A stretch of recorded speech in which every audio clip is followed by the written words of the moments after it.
అందరికీ నమస్కారాలు. ధ్యాన మిత్రులందరికీ నమస్కారాలు. అందరూ చక్కగా ప్రతిరోజు ధ్యానం చేస్తున్నారు. చెయ్యాలి. ధ్యానమే మన బ్రతుకు. ఏమండి, బ్రతుకు తెరువు.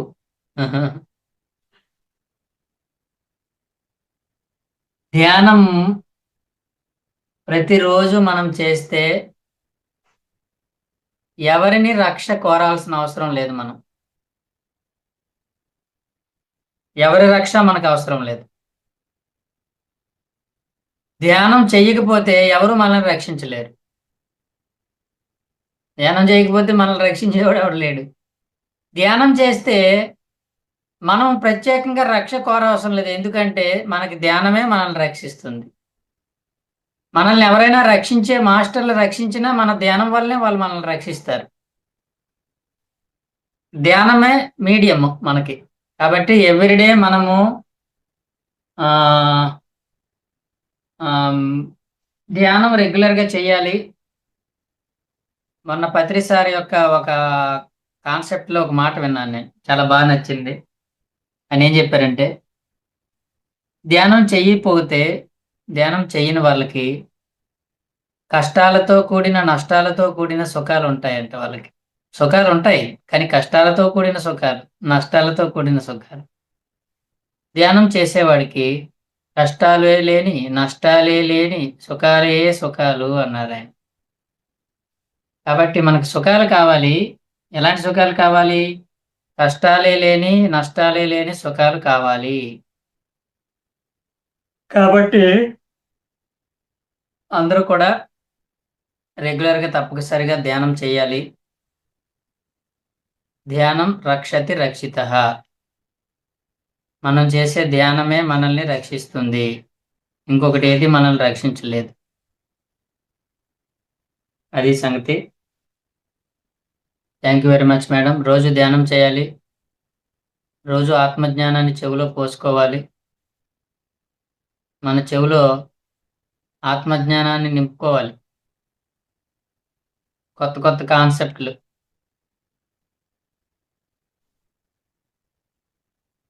మనము భూమి మీద జీవిస్తూ ఉన్నాము.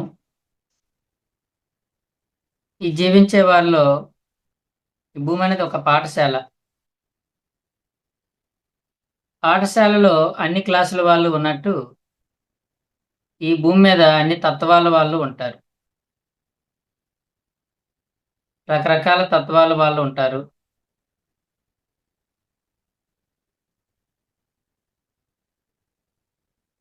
ఏ తత్వంలో వాళ్ళు ఆ తత్వంలో జీవిస్తూ ఉంటారు. మరి ఎలాంటి తత్వాలు వాళ్ళు భూమి మీద ఉంటారు అన్నది మనం ఈరోజు తెలుసుకుంటాం. ఈ భూమి మీద 7 రకాల తత్వాలతో జీవిస్తూ ఉంటారు. 7 రకాల తత్వాలు. వీటినే మనం చక్రాలు అంటాము. చక్రాలు అంటే జన్మ చక్రాలు. కొన్ని జన్మలు గడిస్తున్న కొద్దీ ఒక ఆత్మకు ఒక తత్వం ఏర్పడుతుంది. కొన్ని జన్మల తర్వాత ఒక తత్వం మారుతుంది. కొన్ని జన్మల తర్వాత ఇంకో తత్వం మారుతుంది. అలా మొత్తము 7 తత్వాలతో 7 తత్వాలు గల మనుషులు ఈ భూమి మీద ఉంటారు.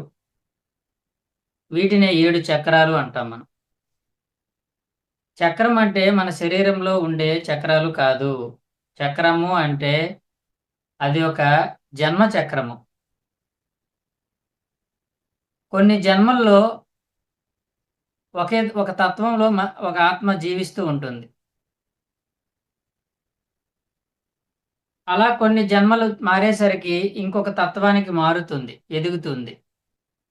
ఎలాగైతే కొన్ని సంవత్సరాలకి శైశవ దశ ఉంటుంది. కొన్ని సంవత్సరాలు పెరిగేసరికి శైశవ దశ మారిపోయి బాల్య దశలోకి వస్తుంది. బాల్య దశ నుంచి యవ్వనంలోకి వస్తారు. యవ్వనంలోంచి వయోజన దశలోకి వస్తారు. వయోజన నుంచి వృద్ధాప్యంలోకి వస్తారు. అలా ఎలాగైతే మారుతూ ఉంటుందో, ఆత్మ జన్మలు తీసుకున్న కొద్దీ, జన్మలు దాటుతున్న కొద్దీ, ఆ తత్వాలు మారుతూ ఉంటాయి. మనిషి ఆత్మ యొక్క తత్వం మారిపోతూ ఉంటుంది. ఎప్పుడూ ఒకే తత్వంతో ఉండదు. ఈ తత్వాలనే చక్రాలు అన్నారు. చక్రం అంటే జన్మ చక్రాలు. అంటే జన్మలు మారుతున్న కొద్దీ ఆత్మ యొక్క తత్వం మారుతుంది. ఇది గుర్తుపెట్టుకోవాలి. అలా మొత్తం శరీరానికి దశలు కొన్ని ఎలా ఉన్నాయో శైశవ దశ, బాల్య దశ, యవ్వన దశ, కౌమార దశ, వయోజన దశ, వృద్ధాప్య దశ అని ఎలా దశలున్నాయో వయసుని బట్టి నిర్ణయిస్తారో, ఆత్మ కూడా జన్మలను బట్టి వాటి తత్వాలు మారుతూ ఉంటాయి. ఆ తత్వాలనే చక్రాలు అంటారు. మనము ఈరోజు వెరీ సింపుల్‌గా ఎక్కువగా తీసుకోవద్దు. మనం ఒక క్లాసు ఒక 15 నిమిషాలు, 20 నిమిషాల్లో మనం చక్కగా ఈ విషయాల్ని చక్కగా క్లియర్‌గా మాట్లాడుకునే ప్రయత్నం చేద్దాం. జనరల్‌గా మనం ఏం చెప్తాం? మూలాధార చక్రము, స్వాదిష్టాన చక్రము, మణిపూరక చక్రము, అనాహత చక్రము, విశుద్ధ చక్రము, ఆజ్ఞా చక్రము, సహస్రార చక్రము అని చెప్పుకుంటాం మనం. యెస్. అయితే చక్రము అని పేరు తీసేసి మనం ఏం పెట్టుకోవాలంటే తత్వము అని పెట్టుకుందాం. ఆత్మ ఈ భూమి మీద ఏ ఏ తత్వాల్లో ఉంటుందంటే మూలాధార తత్వము, స్వాదిష్టాన తత్వము, మణిపూరక తత్వము, అనాహత తత్వము, విశుద్ధ తత్వము, ఆజ్ఞా తత్వము, సహస్రార తత్వము. 7 తత్వాలు గల ఆత్మలు ఉంటాయి. అంటే మనుషుల్లో ఇప్పుడు చూడండి, శైశవ దశలో ఉన్న మనుషులున్నారు, బాల్య దశలో ఉన్న మనుషులున్నారు, యవ్వన దశలో ఉన్న మనుషులున్నారు, కౌమార దశలో ఉన్న మనుషులున్నారు, వయోజన దశలో ఉన్న ఇప్పుడు ఫర్ ఎగ్జాంపుల్ నాది వయోజనం. యవ్వనం కాదు నాది. నాకు ఇద్దరు ముగ్గురు పిల్లలు. ఇప్పుడు యవ్వనం అంటే ఊరుకోరు. అలాగని ముసలైపోయానంటే వృద్ధాప్యం కాదు. దీన్ని వయోజనం అంటారు. వయోజనం అంటే పెళ్ళయిన తర్వాత ఒక 30 నుంచి 40 వరకు ఉండే 45, 45 దాకా ఉండే వయసుని ఏమంటారంటే వయోజనం. 21 నుంచి 40 వరకు వయోజనం. 45 వరకు వయోజనము అంటారు. 21 లోపు ఉన్నదాన్ని యవ్వనము అంటారు. అలాగే ఒక ఒకేసారి భూమి మీద అన్ని రకాల వయసుల వాళ్ళు ఎలా జీవిస్తున్నారో, ఇదే భూమి మీద అన్ని రకాల తత్వాల వాళ్ళు కూడా జీవిస్తున్నారు. ఎలాంటి తత్వాలు? మూలాధార తత్వంలో ఉన్నవాళ్ళున్నారు. స్వాదిష్టాన తత్వంలో ఉన్నవాళ్ళున్నారు. ఇలా 7 తత్వాల్లో ఉంటారు. అయితే మనకు వయస్సును చూసి తెలుసు మనకి ఏ వయసులో వాళ్ళున్నారు, వాళ్ళు ఏ దశలో ఉన్నారో మనకు తెలుసవి. కానీ ఆత్మజ్ఞానం లేదు గాబట్టి మనకి అంటే మనకు ఉందనుకోండి. ఈ ఆత్మజ్ఞానంలో ఈ ఆత్మ యొక్క తత్వాలని 7 రకాలుగా విభజిస్తే మూలాధార తత్వంలో ఉంటారు. స్వాదిష్టాన తత్వంలో కూడా ఉంటారు. అయితే ఏ తత్వంలో ఉన్నవారు ఎలా ఉంటారో తెలుసుకుందాం. మూలాధారం అంటే భౌతిక శరీర తత్వం అండి. Physical body consciousness. అంటే ఈ మూలాధార తత్వం అంటే శరీర తత్వంలో జీవించే వాళ్ళంతా కూడా మూలాధార తత్వంలో ఉన్నారు. వాళ్ళ యొక్క ఇంపార్టెన్స్‌ని బట్టి, మేజర్ ఇంపార్టెన్స్‌ని బట్టి మనం వాళ్ళు ఏ తత్వంలో ఉన్నారో చెప్పొచ్చు. ఈళ్ళు ఈ శరీరానికి ఇంపార్టెన్స్ ఇస్తారు. ఆ భగవంతుడిని ఈ శరీరం యొక్క పరంగానే కోరుకుంటారు. ప్రార్థిస్తారు. ఓ భగవంతుడా! నాకు కొడుకునివ్వి. ఓ భగవంతుడా! నాకు మంచి అందమైన భార్యనియ్యి. ఈ జన్మలో నేను మంచి అందమైన భార్య కావాలని కోరుకుంటున్నాను. ఓ భగవంతుడు నాకు మంచి కూతుర్నియ్యి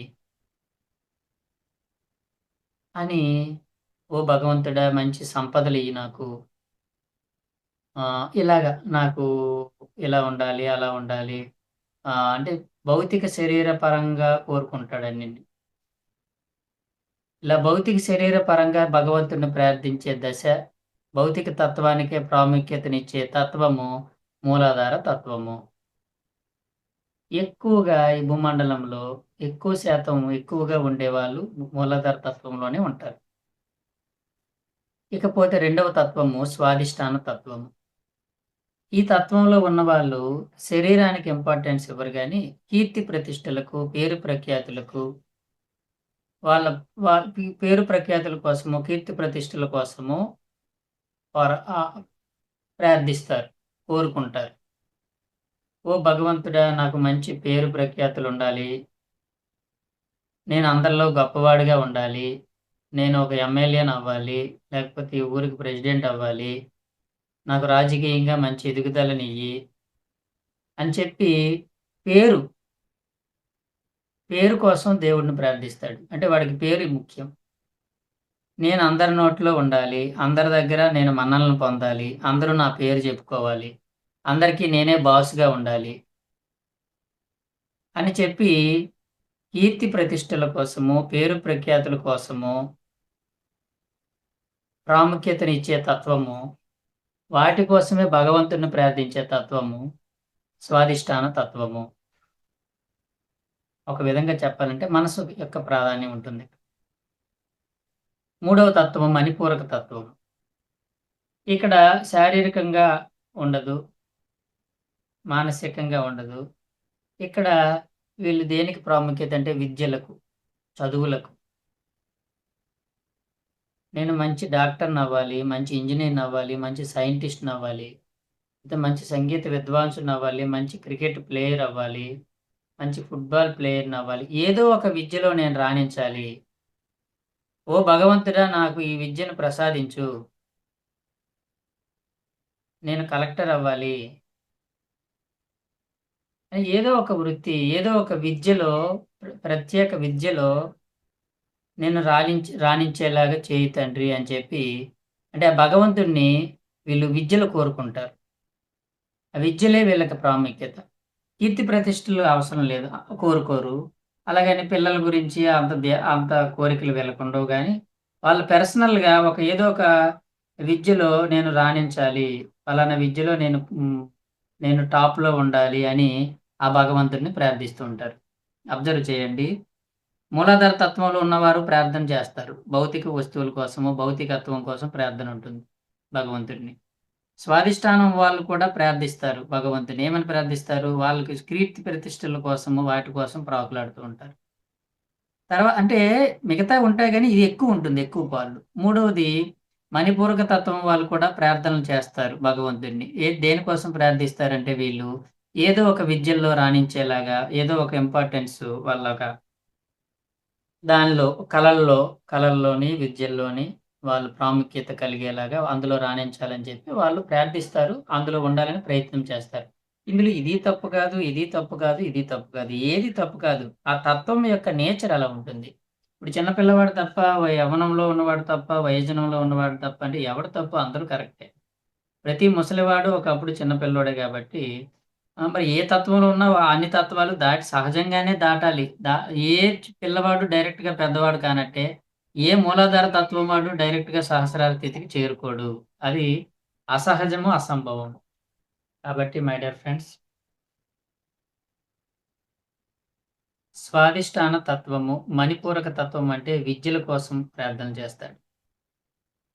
ఈ 3 తత్వాలను, ఈ 3 చక్రాలను లోవర్ లెవెల్ అంటారు. ఇవి లోవర్ లెవెల్ తత్వాలు. ఆత్మ యొక్క క్రింది స్థాయి తత్వాలివి. అంటే కేవలం భౌతిక వైపే ఉంటాయి. తర్వాత నాలుగవదైన అనాహతం అనేది ఈ 3 ప్రాపంచికంకి సంబంధించినవి. ప్రాపంచిక ప్రాధాన్యతను కలిగి ఉన్నవి. ఈ అనాహత తత్వము అనేది ఎలా ఉంటుందంటే అనాహత తర్వాత విశుద్ధము, ఆజ్ఞ, సహస్రారం అనేవి ఈ 3 ఆధ్యాత్మిక తత్వాలు.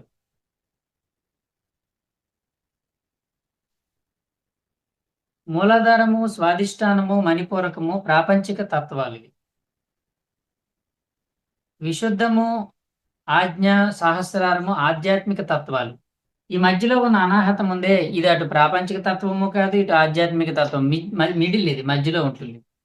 ఈ అనాహత తత్వంలో మనిషి ఏం కోరుకుంటాడంటే, నాకు ఆ పిల్లలు కాదు, నాకు ఆ పేరు ప్రఖ్యాతులు వద్దు, ఆహ్, నాకు కలెక్టర్ కాదు, అవి కాదు. నాకు మనసు ప్రశాంతతనియ్యి తండ్రి. నాకు ఏమొద్దు. హాయిగా ప్రశాంతంగా ఉంటే చాలు. ఈ గోల నాకొద్దు. ఏ గోల లేని ప్రశాంతమైన జీవితాన్ని నాకు ప్రసాదించు తండ్రి. నాకు పిల్లల్నివ్వు, కొడుకునివ్వు. అదొక తత్వం. నాకు మంచి పేరు ప్రఖ్యాతులివ్వు.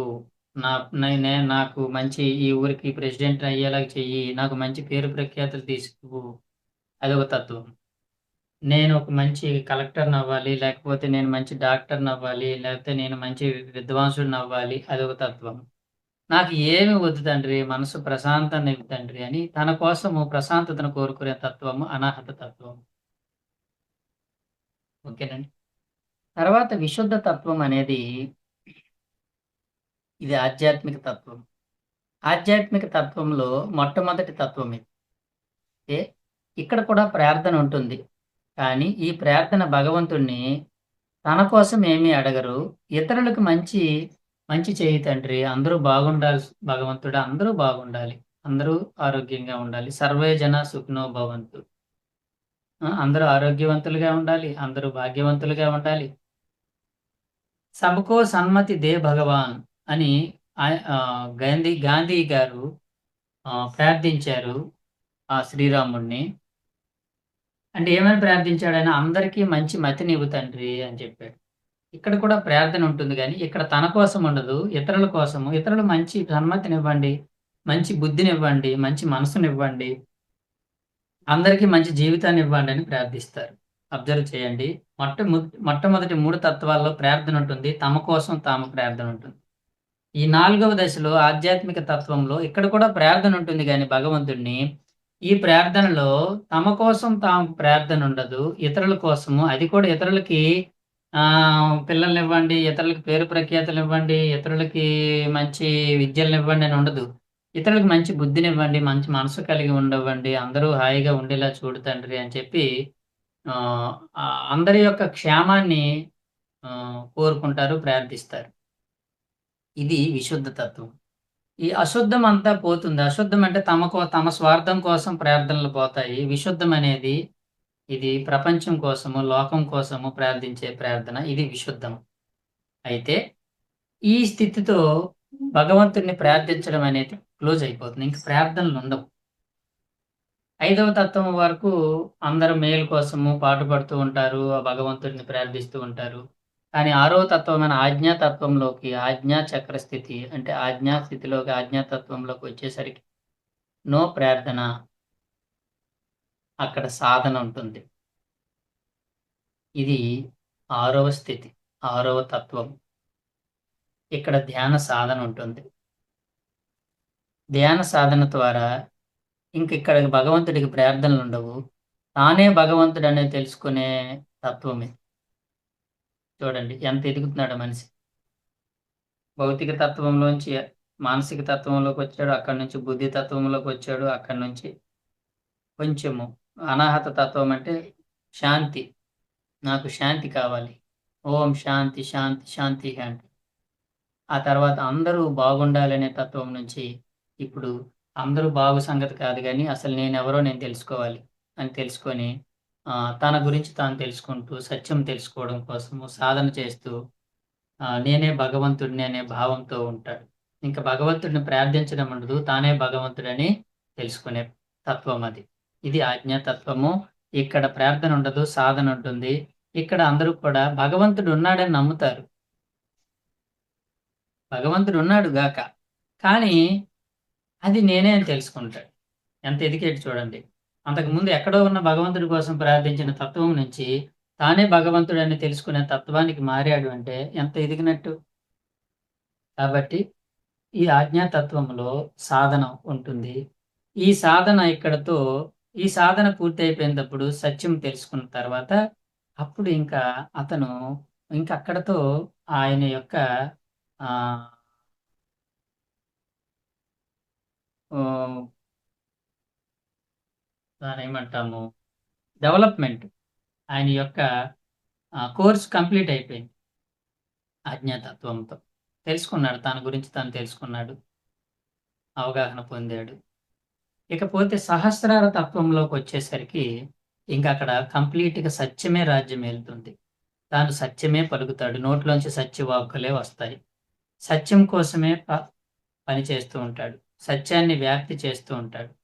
ఎప్పుడు సత్యము, సత్యము, సత్యము. ప్రహ్లాదుడిలాగా, బుద్ధుడిలాగా, యేసుప్రభువులాగా, కృష్ణుడిలాగా ఎప్పుడు సత్యమే మాట్లాడతాడు. నోట్లోంచి సత్యవాక్కులొస్తూ ఉంటాయి. అలాగే సత్య సాధన చేస్తూ ఉంటాడు. ప్రజలందరినీ కూడా ధ్యానులుగా, ఆత్మజ్ఞానులుగా మార్చే ప్రయత్నం చేస్తాడు. ఇది అన్నిటికంటే హైయెస్ట్ తత్వము. సహస్రార తత్వము. ఈ 7 రకాల తత్వాల వాళ్ళు ఈ భూమండలం మీద ఉన్నారు. ఎక్కువగా ఉండేది మూలాధార తత్వము. అతి తక్కువగా ఉండేది సహస్రార తత్వంలో. ఎందుకంటే కొన్ని డ్రాప్ ఔట్స్ ఉంటాయి గదా! మధ్యలో డ్రాప్ ఔట్స్ ఉంటాయి. స్లో లెర్నింగ్స్ ఉంటాయి. స్టార్టింగ్ వచ్చే వాళ్ళు ఎక్కువుంటారు. లాస్ట్ చివరి స్థితికొచ్చేవారు కొంచెం తగ్గుతారు. ఎందుకంటే మధ్యలో లెర్నింగ్ కుంటుపడుతూ ఉంటుంది. కుంటుపడేసరికి ఫస్ట్ ఫర్ ఎగ్జాంపుల్ ఒక తత్వంలో 100 మంది జాయిన్ అయ్యారనుకోండి. సెకండ్ తత్వంలోకి వచ్చేసరికి ఒకేసారి వచ్చేసరికి ఒక 70% వస్తారు. మిగతా 30% కొంచెం స్లో లెర్నర్స్ ఉంటారు గదా! నెక్స్ట్ తత్వంలోకెళ్ళేసరికి ఒక 50% ఉంటారు. ఇంకా నెక్స్ట్ తత్వంకెళ్ళేసరికి 30 ఉంటారు. నెక్స్ట్ 20 ఉంటారు. అలా చివరికొచ్చేసరికి చాలా లీస్ట్ పర్సెంట్ ఉంటుంది. అంటే అందుకనే సహస్రార స్థితిలోకి వెళ్ళే ఆత్మస్థాయి ఉన్నవాళ్ళు చాలా రేర్‌గా ఉంటారు. ఫర్ ఎగ్జాంపుల్ ఇప్పుడు ఒక 450,00,00,000 జనాభా ఉన్నారనుకోండి. ఈ 450,00,00,000 జనాభాలో ఈ ఆత్మజ్ఞానం కలిగిన వారు సహస్రార స్థితిలో ఉండేవాళ్ళు ఒక 2, 3 కోట్లుంటే గొప్పే. చూడండి 450,00,00,000 4, 5 కోట్లంటే ఎంత తక్కువ చెప్పండి. అలా అన్నమాట. కాబట్టి మనం మన చుట్టూ ఉన్న మనుషుల్లో అన్ని తత్వాలు ఉన్నారని తెలుసుకొని, మనం ఎవరిని కూడా తక్కువగా చూడకూడదు. ఎవరిని ఎక్కువగా చూడకూడదు. పిల్లలు పిల్లలే, పెద్దలు పెద్దలే. మనము చక్కగా ప్రతి వారితోని కలిసి జీవించాలి. నీ తత్వాన్ని నువ్వు తెలుసుకోవాలి. మనల్ని చాలా ఒక తత్వంలో ఉన్నవాడు ఇంకొక తత్వంలో అర్థం కాడు. అందులోనిని విశుద్ధ తత్వంలో ఉన్నవాడికి ఈ ఆజ్ఞా సహస్రార వాళ్ళు అర్థమవుతారు గానీ, మూలాధార, స్వాదిష్టాన, మణిపూరక తత్వాల్లో ఉన్నవారికి ఆ పైనున్న తత్వాలు అసలు అర్థం కాదు. ఎందుకంటే వాడు చాలా దూరంగా ఉన్నాడు ఆ తత్వానికి. మన ఇంట్లోనే ఐదుగురు ఉన్నారనుకోండి. ఈ ఐదుగురిలో మనం సహస్రార ఆజ్ఞా స్థితిలో ఉంటాము. ఇంకొకడేమో మూలాధార స్థితిలో ఉంటాడు. ఒకరేమో మణిపూరక స్థితిలో ఉంటారు. ఫర్ ఎగ్జాంపుల్ మా ఫ్యామిలీ తీసుకుందాం అనుకోండి. మా సిస్టరు, నేను, మా అక్క, మా తమ్ముడు, మా అమ్మ, మా నాన్న, నేను. మా ఐదుగురు మా ఫ్యామిలీ. మిగతా పిల్లలందరూ పక్కన పెట్టిన బావ, మరదలు తీసేత్తే మా ఫ్యామిలీ, మా అమ్మకు పుట్టిన ఫ్యామిలీ ఐదుగురున్నామనుకోండి. మా ఐదుగురిలో ఒక్క ధ్యానం చేసేది నేనొక్కడినే. ఈ ధ్యానము, ఆత్మజ్ఞానం నాకుంది. ఈ ధ్యాన ప్రచారం నాకు మిగతా వాళ్ళకి అయి అసలు దాని జోలికే రారు. అంటే నేను ఆల్‌మోస్ట్ పోనీ ఆజ్ఞా సహస్రార స్థితిలో ఉన్నాను నేను. మరి సహస్రం అంటే అందరికి ధ్యానం వ్యాప్తి చేస్తున్నాయి కదా! ఇంకా మన గురించి మనం తక్కువ చేసుకోవడం మరెందుకు సహస్రార స్థితిలోనే ఉన్నాం. ఈ మా మా తమ్ముడున్నాడనుకోండి. వాడు పీహెచ్‌డీ వాడు. వాడికి అదే గొప్ప. వాడు ప్రొఫెసరాడు. వాడు ఏ తత్వంలో ఉన్నాడు. వాడు మణిపూరక తత్వంలో ఉన్నాడు. మా అమ్మ, మా నాన్న ఉన్నారనుకోండి. వాళ్ళు మా పిల్లలు బాగుండాలి. మీరు బాగా సంపాదించాలిరా. నువ్వు ధ్యానం, ధ్యానం అంటావేంటి? అంటే ఆళ్ళు ఒక విధంగా చెప్పాలంటే మూలాధార స్థితిలోనే ఉన్నారు. వాళ్ళకి ధ్యానం అంటే నువ్వు చేసుకుంటే చేసుకో గాని మాకయ్యేం చెప్పను. వాళ్ళకి ఎంతసేపు ఏం ధ్యాస మా పిల్లలు బాగుండాలి. వీళ్ళు డబ్బులన్నీ బాగా సంపాదించుకోవాలి. అని మా బాగు కోసమే చూస్తారు. ఇప్పుడు అది తప్పు కాదు. వాళ్ళు తప్పు కాదు. కానీ వాళ్ళు నా స్థితిలో నాలాగా అయిపోవాలనుకోవడం తప్పు. అయితే ఒకటి గుర్తుపెట్టుకోండి. ధ్యానం అనేది ఏ తత్వంలో ఉన్నవాడైనా చేయొచ్చు. ఇదొక గొప్ప విషయం అది. మనం ఏమనుకుంటాం మూలాధార తత్వంలో ఉన్నవాడికి ధ్యానం వద్దేమో కాదు. వాడికి ధ్యానం ప్రయారిటీ కాదు. ఫస్ట్ ప్రయారిటీ కాదు. వాడికి ధ్యానం నీడ్. ధ్యానం చేసి వాళ్ళు హాయిగా జీవించొచ్చు. కానీ ఆ ధ్యానం ఎందుకు వాళ్ళకి డైలీ లైఫ్‌లో హ్యాపీగా ఉండడం కోసమే. మనలాగా సత్యం తెలుసుకోవడానికి, ఆత్మజ్ఞానం పొందడానికి, బ్రహ్మజ్ఞానిని అవ్వడం కోసం వాళ్ళకి అవసరం లేదు. మనకి ధ్యానం ఎందుకు? డైలీలో హ్యాపీగా ఉంటే చాలనుకుంటే ఇన్ని తిప్పలెందుకు మనకి మేడం గారికి, మనకి. మనం ఏంటంటే అందరికీ ధ్యానం రావాలి, అందరికి జ్ఞానులవ్వాలి, మనదంతా మన పర్పస్ వేరు. అంటే సహస్రార స్థితి అది. అంటే మూలాధార స్థితిలో వాళ్ళు కూడా ధ్యానం చెయ్యాలి. ఆళ్ళకి నీడే. కానీ వాళ్ళకెందుకంటే డైలీ లైఫ్‌లో హ్యాపీగా ఉండడం కోసం వాళ్ళకి ధ్యానం. ఆరోగ్యంగా ఉండడం కోసం ధ్యానం. సో, అలాగే మా సిస్టర్ ఉందనుకోండి. మా అక్కకి ఏం గావాలి? బాగా డబ్బులు గావాలి. మా అక్కకి ధ్యానం అంటే వీడు ఇలాగే చెప్తారులే ఈడికేం పని పాట లేదనుకుంటూ. ఒక్కొక్కరు ఒక్కొక్క స్టేట్‌లో ఉన్నారు. ఒక్కొక్కరు ఒక్కొక్క తత్వంలో ఉన్నారు. ఏవండి? కాబట్టి మీ ఫ్యామిలీలో కూడా అంతే. ఇప్పుడు నేను ఎవరిని తప్పున పట్టడానికి వీల్లేదు. వాళ్ళందరితోని మనం ఎలా ఉండాలంటే కలిసి ఉండము తామరాకు మీద నీటి బొట్టు అన్నాడుగా కృష్ణుడు. ఆయనకి తెలిసైతే అన్నాడు. కృష్ణుడి చుట్టూ ఎంతమంది ఉన్నారు గానీ అందరూ ఏదో అతని స్టేజ్‌లో ఉన్నవాళ్ళు ఎవరు చెప్పండి? ఎవడు లేడు. కాబట్టి ఆయనేం చెప్పాడు, "ఒరేయ్ నాయనా నువ్వెవరిని వదిలిపెట్టకు. తామరాకు మీద నీటి బొట్టులా ఉండు. ఉండు కానీ అంటుకోకు. నువ్వు అంటలేవు. గుర్తుపెట్టుకోండి. మనం ఎవరిని అంటలేము. ఎందుకంటే మన స్థితిలో ఉన్న వాళ్ళతోనే మనం అంటిపెట్టుకొని ఉండగలం. వాళ్ళతోనే మనం సఖ్యతగా ఉండగలం. ఇది చాలా ఇంపార్టెంట్ అండి. మన స్థితిలో ఉన్న వాళ్ళతో ఇప్పుడు ఏ స్థితిలో ఉన్నవాళ్ళు ఇప్పుడు ఏ పీర్ గ్రూప్స్ అంటారు కదా పిల్లలు. ఇప్పుడు చిన్న పిల్లోడు పెద్దోడితో ఫ్రెండ్‌షిప్ చేయగలడా? చేయలేడు. వాడి స్టేజ్‌లో ఉన్న పిల్లలతోనే ఫ్రెండ్‌షిప్ చేస్తాడు. ఇప్పుడు పెద్దోడితో ఫ్రెండ్‌షిప్ చేస్తాడు. ఇప్పుడు నేను ఒక వృద్ధుడి దగ్గరికెళ్ళి అంటే మాట్లాడతాం గానీ, ఎళ్లి ఫ్రెండ్‌షిప్ చేయాలంటే ఆళ్ళతో మనకు ఫ్రెండ్‌షిప్ కుదరదు. ఎందుకంటే వాళ్ళ లెవెల్ వేరు, మన లెవెల్ వేరు. కదా! ఓల్డ్ ఏజ్ అందరూ వాళ్ళు చక్కగా కూర్చొని మాట్లాడుకుంటారు. వాళ్ళు మనతో ఫ్రెండ్‌షిప్ చేయడానికి ఆళ్ళకి కుదరదు. చూసారా? అంటే వయస్సుకి బట్టి ఫ్రెండ్‌షిప్ ఎలా ఉంటుందో, తత్వాన్ని బట్టి కూడా ఫ్రెండ్‌షిప్ ఉంటుంది. మూలాధార తత్వాలందరూ కలిసిపోతారాళ్ళు. మింగిల్ అయిపోతారు. పక్కింటోడైనా, ఎవడైనా పర్వాలేదు. అలాగే సహస్రార స్థితిలో ఉన్నామా, మీరెక్కడో, మనమెక్కడో, ఎవడమెక్కడో కానీ మనందరం ఎంత బాగా కలిసిపోయాము, ఎంత ఫ్రెండ్స్ అయిపోయాము. మనతో మాట్లాడుకుంటే అసలు బోర్ కొట్టదు. ఎందుకనంటే మనందరం ఆ తత్వంలో ఉన్నాము. ఒకే గూటి పక్షులు ఒకే చోటకి చేరుతాయని ఆహ్, ఇది సంగతి.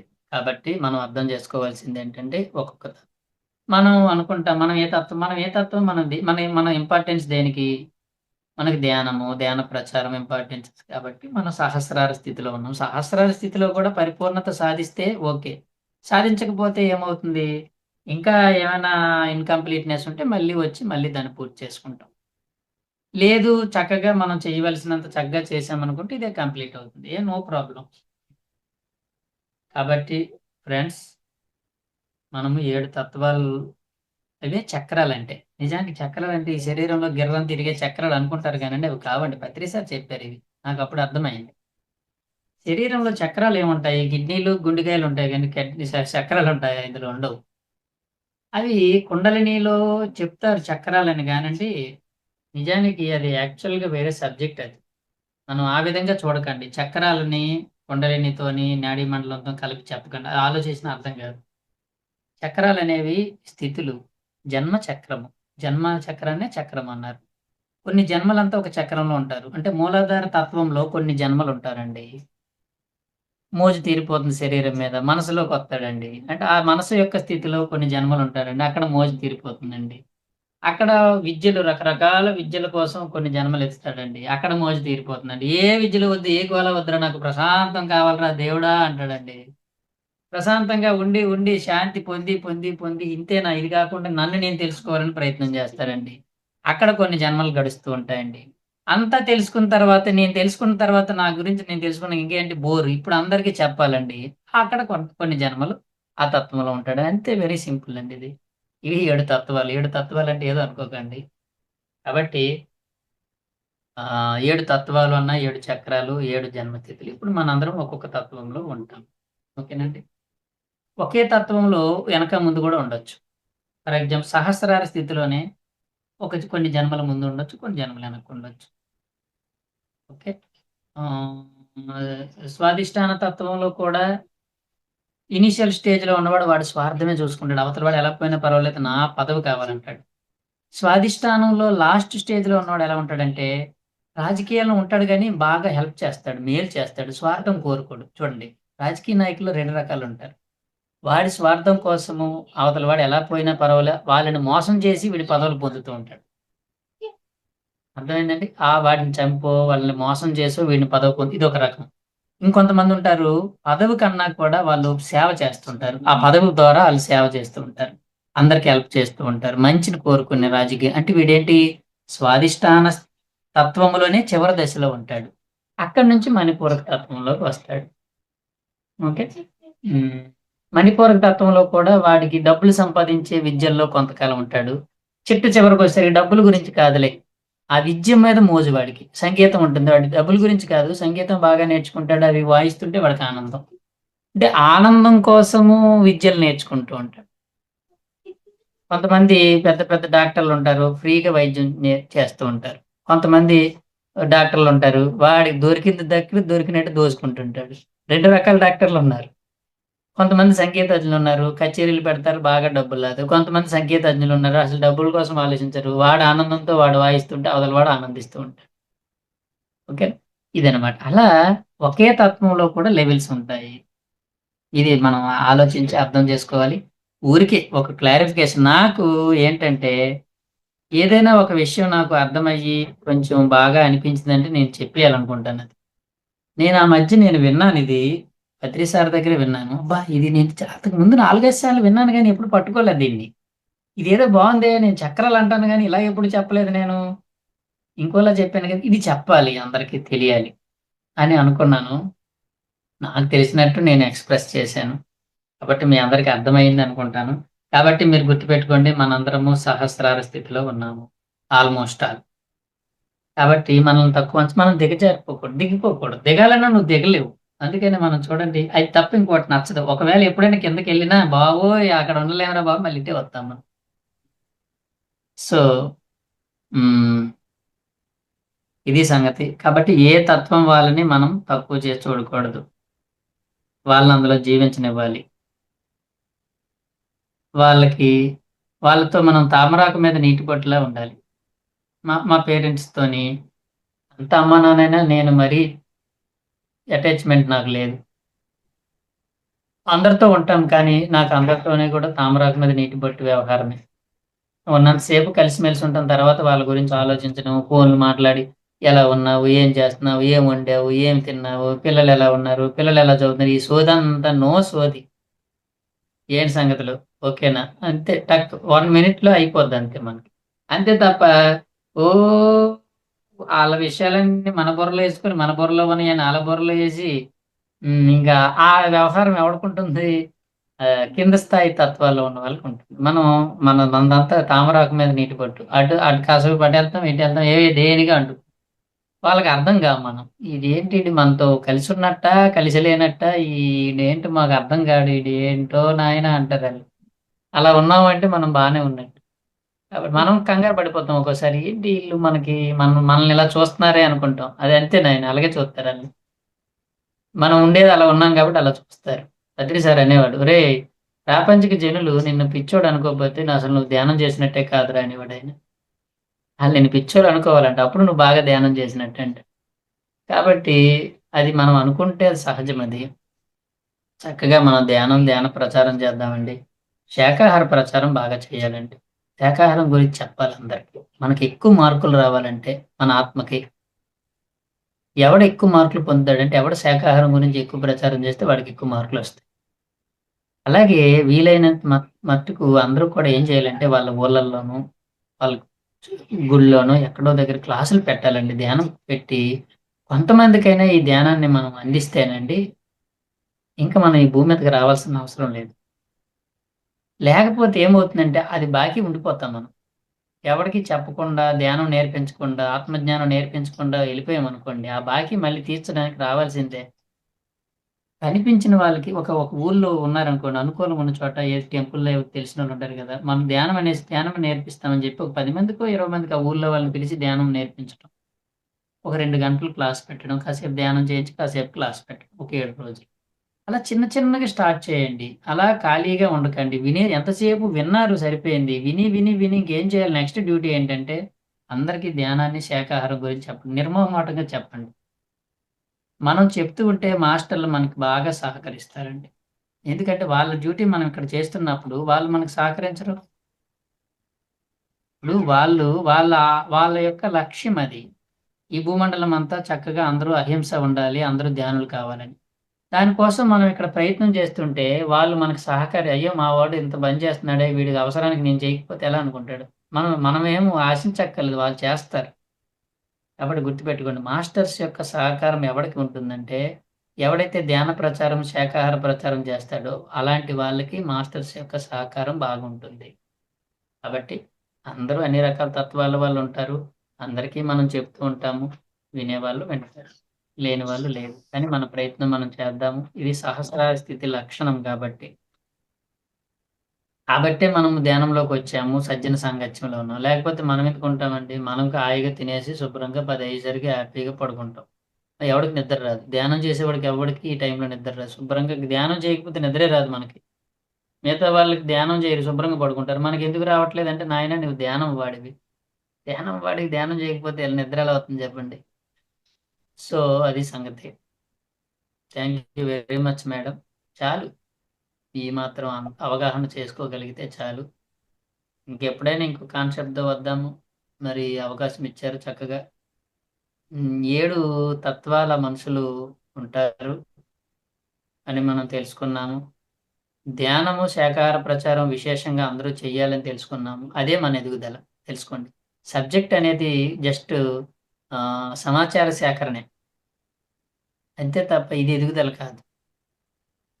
ఎదుగుదల ఏది? మనం చేసే ప్రచారమే ఎదుగుదల. మనం ప్రచారం చేస్తేనే మనం ఎదుగుతాం. ఉన్నత స్థితి వస్తుంది మనకి.